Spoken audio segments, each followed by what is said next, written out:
Republican Jen Kiggans is one of the nearly 80 new members of the 118th Congress, representing Virginia's 2nd District, which includes Naval Station Norfolk, the world's largest naval station. She told C-SPAN about her political influences, her previous work as a nurse, and why she wears a pin with wings along with her congressional member pin. So I served for 10 of the best years of my life as a Navy pilot, as a helicopter pilot. I flew H-46s and H-3 helicopters stationed in Norfolk and at NAS Oceana, which is in Virginia Beach. So it was just a great time in my life. My dad was a Green Beret in the Army, and I was on an NROTC scholarship for college, and so chose to fly the year that women could fly in combat in 1993. And it was just a great experience serving the country, being at the tip of the spear. My husband is a retired F-18 pilot, and I have children who serve now too. So it's an important part of my life, an important part of who I am as a person and as a legislator. How did you decide to become a pilot? I mean, what was it that made you want to pursue that? Just that service to country. I think it's very important if we lead the country that we know how to serve the country. And politics is really is a service job as well. So being a representative of my district is another way for me to serve. And I think my whole life has really been about service to country as a Navy pilot, service to my family as a mother, and then I was a nurse practitioner, so service to my community and to our older and greatest generation as a nurse practitioner. So what a better next step for me to serve my country than as a representative for Congress.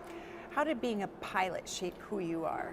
So really just instilled a love of country and understanding how to do a mission and what the mission is for the country. And I want what's best for America, and I understand the importance of a strong military. It really motivates me when I think of my priorities, especially legislatively.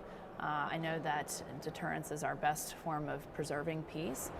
So that's a priority of mine, and serving on the Armed Services Committee is another way for me to do that. But you know, my children will inherit this Navy. My son's in the Naval Academy. I have another son in Navy ROTC at VMI. So my children are inheriting this Navy, this military, along with their friends. So I want it to be strong. I want them to inherit a peaceful world that they can live and raise their families in. But I want them to be proud of their military. So it really shapes who I am, and just that patriotism and love of country. That's what my years in the military really did for me, and I carry with that, throughout my life with me.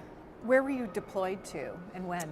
So I deployed a couple times to the Persian Gulf. I did 2 deployments. One was on the USS Seattle, where you did a lot of vertical replenishment in H-46, and then I also deployed on the USS Incheon, which we were more of a search and rescue capacity for an H-53 squadron.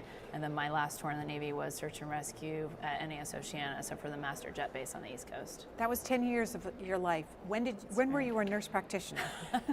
It's a long story. Yeah. So I served for 10 years, and then I got out of the Navy. We started to have children, and we were deployed back to back during our active duty time with my husband. So it was challenging, and I got out to raise my kids, which was another rewarding yet very hard job to be a stay-at-home mom. I had a GI Bill that was burning a hole in my pocket, and my mother is a nurse. I have a brother who's a nurse, and I had grandparents that just made really great impact on my life. One of my set of grandparents were aged in a nursing home, had Alzheimer's disease, so I knew I wanted to serve that patient population, those older adults who are often voiceless in government especially. But I went back to school using my GI Bill to nursing school, and then to Vanderbilt to become a geriatric nurse practitioner, where I've been able to practice in long-term care, assisted living.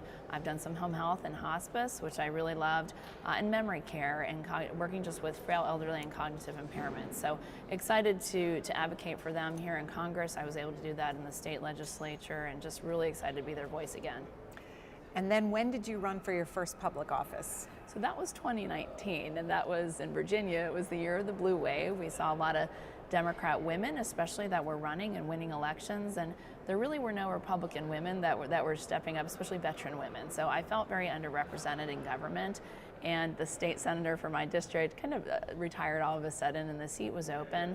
So, and I hated what I saw on television. I used to yell at the TV from my couch. I just hated the division and the negativity on the news. So I decided to get off my couch and literally Google how you get on a ballot, and really just worked very, very hard that year, and a tough year for Republicans to win in state elections.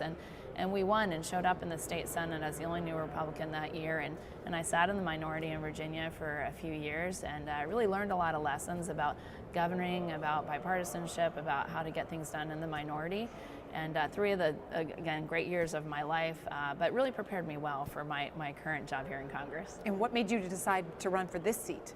So one big thing that really was a motivating factor for me was that I felt like we were weak. We were weak in our military, and for me, just my district is so veteran heavy, so heavy in our active duty, population, but also our military families live there.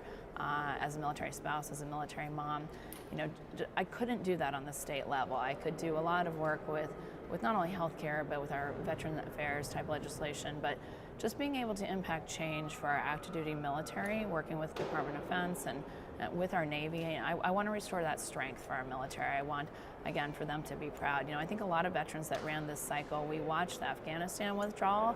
That was an embarrassment for us. It was really hard to watch what that did to our military. And I know that impacted our reputation throughout the world. And if we don't have world peace, we have nothing, right? So for me, it's all really about restoring that strength for our military.